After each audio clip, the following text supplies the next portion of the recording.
तो आज हम बात करें एक नई वेब सीरीज की, द बैड्स ऑफ बॉलीवुड। हाँ बिल्कुल, आर्यन खान की पहली सीरीज है ये डायरेक्टर के तौर पर। हाँ, और ये आज नेटफ्लिक्स पर आ भी रही है।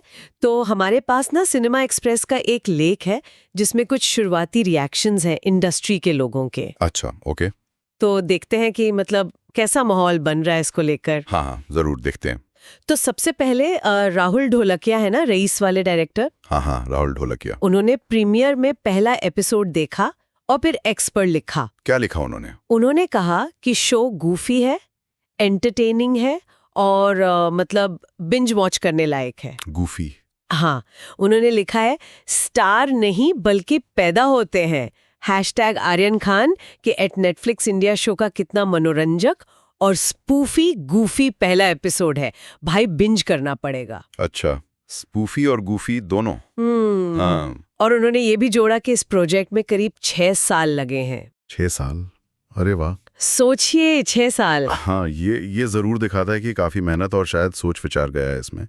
और एक जाने माने डायरेक्टर का ऐसे एंटरटेनिंग और गूफी कहना हाँ, दिलचस्प है। स्पूफी शब्द से लगता है कि शायद ये बॉलीवुड पर ही कोई मजेदार सटायरल टेक हो सकता है। हो सकता है। और उन्होंने राइटिंग ऑन द स्क्रीन और डायरेक्शन की तारीफ की, मतलब कहानी और क्राफ्ट पर ध्यान दिया गया है ऐसा लगता है। बिल्कुल। और फिर एक और रिएक्शन है सुजॉय घोष का। अच्छा, कहानी वाले सुजॉय घोष? हाँ, वही।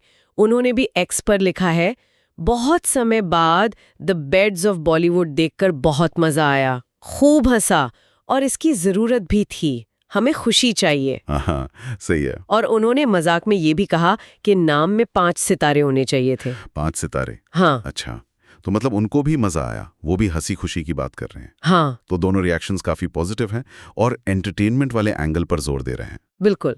ये मजेदार और कॉमिक टोन वाली बात ज्यादा आ रही है सामने। सही कहा। अच्छा, और सीरीज के बारे में थोड़ी और जानकारी। जैसे आर्यन खान ने लिखा और डायरेक्ट किया है, ये तो पता ही है। हाँ। बिलाल सिद्दीकी और मानव चौहान वो को राइटर और क्रिएटर भी हैं। ओके। और कास्ट भी काफी सॉलिड लग रही है। बॉबी देओल हैं, लक्ष्य, सहर बम्बा, राघव जुयाल। हाँ, मनोज पावा, मोना सिंह भी हैं शायद। हाँ, बिल्कुल, अन्या सिंह भी हैं। पर सबसे मजेदार बात पता है क्या है? क्या? कैमियोस की लिस्ट। अरे हाँ, मैंने भी पढ़ा था। कौन कौन है? अरे सुनिए, शाहरुख खान, सलमान खान, आमिर खान। तीनों खान? हाँ, और दिशा पटानी, अर्जुन कपूर, रणवीर सिंह, करण जौहर। लिस्ट लंबी है। बाप रे, ये तो मतलब पूरी इंडस्ट्री ही गेस्ट अपीयरेंस दे रही है एक तरह से। वही तो। अब इसको उन स्पूफी और गूफी वाले कमेंट से जोड़कर देखें कि बातों पर कोई हल्की फुल्की टिप्पणी हो सकता है। और प्रोडक्शन रेड चिलीज एंटरटेनमेंट का है, तो दिखने में तो अच्छी होगी। हाँ, प्रोडक्शन वैल्यू तो होगी। तो कुल मिलाकर इन शुरुआती रिएक्शन से यही लग रहा है कि आर्यन खान का डेब्यू मजेदार होने वाला है। हाँ, एंटरटेनिंग, शायद थोड़ा सटायरिकल और बिंज वर्दी, जैसा राहुल ढोलकिया ने कहा, गूफी, स्पूफी, इतने सारे कैमियोज, ये सब मिलकर इशारा कर रहे हैं कि शायद बॉलीवुड खुद को बहुत सीरियसली नहीं ले रहा है इस सीरीज में। पर हाँ, ये देखना होगा कि ये सिर्फ ऊपरी तौर पे मजेदार है या इसमें कुछ और भी है कहने को। तो खैर, द बैड्स ऑफ बॉलीवुड आज रिलीज हो गई है। शुरुआती माहौल तो काफी पॉजिटिव है, उत्सुकता तो बढ़ी गई है। बिल्कुल। अब देखना यह है कि ऑडियंस इसे कैसे लेती है। हाँ, और ये सोचने वाली बात भी है क्या? कि इतनी सारी स्टार्स और ये स्पूफी टोन मिलकर आखिर ये सीरीज बॉलीवुड के बारे में कह क्या रही है?